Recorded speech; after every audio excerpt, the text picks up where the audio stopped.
വയനാട് ചൂരൽമല വെള്ളരിമലയിൽ ഉണ്ടായത് മണ്ണിടിച്ചിലെന്ന് ജില്ലാ ഭരണകൂടം. കഴിഞ്ഞ മാസം 30-ാം തീയതിയാണ് വനത്തിലുണ്ടായ മണ്ണിടിച്ചിൽ വിവരമറിഞ്ഞത്. ചൂരൽമലയിലെ ജനവാസ മേഖലയെ മണ്ണിടിച്ചിൽ ബാധിക്കില്ലെന്ന് ഉറപ്പാക്കിയെന്ന് ജില്ലാ ഭരണകൂടം അറിയിച്ചു. സുർജിത്ത് അയ്യപ്പത്ത് ചേരുന്നുണ്ട് വിശദാംശങ്ങളുമായി. സുർജിത്ത്, ഒരു ഉരുൾപൊട്ടലാണെന്നും അത് അറിഞ്ഞില്ല, കൃത്യമായ വിവരങ്ങൾ ലഭിച്ചില്ല എന്നതടക്കമുള്ള റിപ്പോർട്ടുകൾ ഉണ്ടായിരുന്നു. ആ ആശങ്ക ഒന്നും വേണ്ട എന്നതാണോ ജില്ലാ ഭരണകൂടം ഇപ്പോൾ പറയുന്നത്, വിശദീകരിക്കുന്നത്?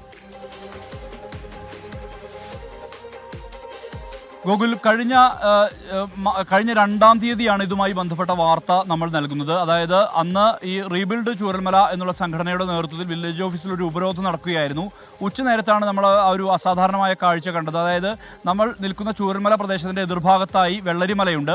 ആ വെള്ളരിമലയിൽ നിന്ന് ചുവന്ന പാട്, ഒരു വെള്ളച്ചാട്ടത്തിനടുത്ത് ചുവന്ന പാട് നമ്മുടെ ശ്രദ്ധയിൽപ്പെട്ടു. അതനുസരിച്ച് നമ്മളൊരു അന്വേഷണം നടത്തി. ആ അന്വേഷണത്തിൻ്റെ ഭാഗമായി നാട്ടുകാർ തന്നെ പറഞ്ഞു അത് മണ്ണിടിച്ചിൽ സാധ്യത തന്നെയാണ് നാട്ടുകാർ ഉൾപ്പെടെയുള്ളവർ പറഞ്ഞത്. അന്ന് കൃത്യമായ രീതിയിൽ തന്നെ ആളുകളുടെ പ്രതികരണം അടക്കം വെച്ചുകൊണ്ടാണ് ആ ദിവസം വാർത്ത നൽകിയത്.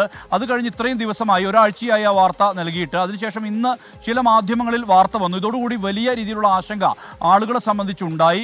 ഇതിൽ കൃത്യമായ ഒരു നിലപാട് ജില്ലാ ഭരണകൂടം പങ്കുവെക്കുകയാണ്. അതിൽ ജില്ലാ ഭരണകൂടം വ്യക്തമാക്കുന്ന കാര്യം, ഈ സംഭവം ഉണ്ടായത് 30-ാം തീയതിയാണ് ഈ വിവരം DDMA അറിയുന്നത്, ജില്ലാ ഭരണകൂടം അറിയുന്നത്. ഇതിനുശേഷം കൃത്യമായ രീതിയിൽ തന്നെ അതുമായി ബന്ധപ്പെട്ട നടപടിക്രമങ്ങൾ സ്വീകരിച്ചു എന്നുള്ളത് തന്നെയാണ് വ്യക്തമാക്കുന്നത്. ആ നടപടിക്രമങ്ങൾ എന്ന് പറയുമ്പോൾ ഉടൻ തന്നെ DDMA യോഗം ചേർന്നു. അതിൽ ജില്ലാ പഞ്ചായത്ത് അധ്യക്ഷൻ ഷംസാദ് മരക്കാർ അടക്കം പങ്കെടുത്ത ആ ഒരു യോഗം ജനപ്രതിനിധികളും ഉദ്യോഗസ്ഥരും അടങ്ങുന്നവരുടെ യോഗമാണ്.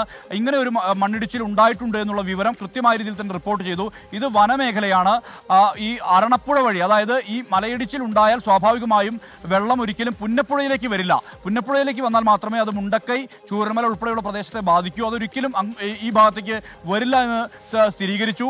ഇതുമായി ബന്ധപ്പെട്ട പഠനങ്ങളുണ്ടായി. ഇത് വെള്ളം പോവുക, വെള്ളവും മണ്ണും മറ്റും പാറയും അടക്കം പോവുക ചാലിയാറിലേക്കാണ്. അത് അരണപ്പുഴ വഴിയാണ്. അത് ഈ സൂചിപ്പാറ വെള്ളച്ചാട്ടത്തിന്റെ താഴെയായി ആ മേഖലയിലേക്കാണ് ഇത് പോവുക, ഈ വെള്ളം പോവുക. അതുകൊണ്ട് തന്നെ ഈ ഭാഗത്ത് ആശങ്കയില്ല എന്നുള്ള സ്ഥിരീകരണം ഉണ്ടായി. ഇതിന്റെ അടിസ്ഥാനത്തിൽ ഇത്തരത്തിലുള്ള നടപടികൾ സ്വീകരിച്ചു. പക്ഷേ ഇന്ന് ചില മാധ്യമങ്ങളിൽ ഇതുമായി ബന്ധപ്പെട്ട വാർത്ത വന്നതോടെ ആളുകൾക്കിടയിൽ വലിയ രീതിയിലുള്ള ആശങ്കയുണ്ടായി. കാരണം ചൂരൽമലയിൽ മറ്റൊരു ഉരുൾപൊട്ടൽ ഉണ്ടായി എന്നുള്ള തരത്തിലുള്ള വെള്ളരിമലയിലേത് മണ്ണിടിച്ചിൽ മാത്രമാണ്, അതൊരു ഉരുൾപൊട്ടലല്ല എന്ന് വിശദമാക്കുകയാണ് ജില്ലാ ഭരണകൂടം. മാത്രമല്ല അതിനുവേണ്ട പഠനങ്ങൾ നടത്തിയിരുന്നു, ആശങ്കപ്പെടേണ്ട കാര്യമില്ല എന്നതാണ് വയനാട് ജില്ലാ ഭരണകൂടം അറിയിക്കുന്നത്.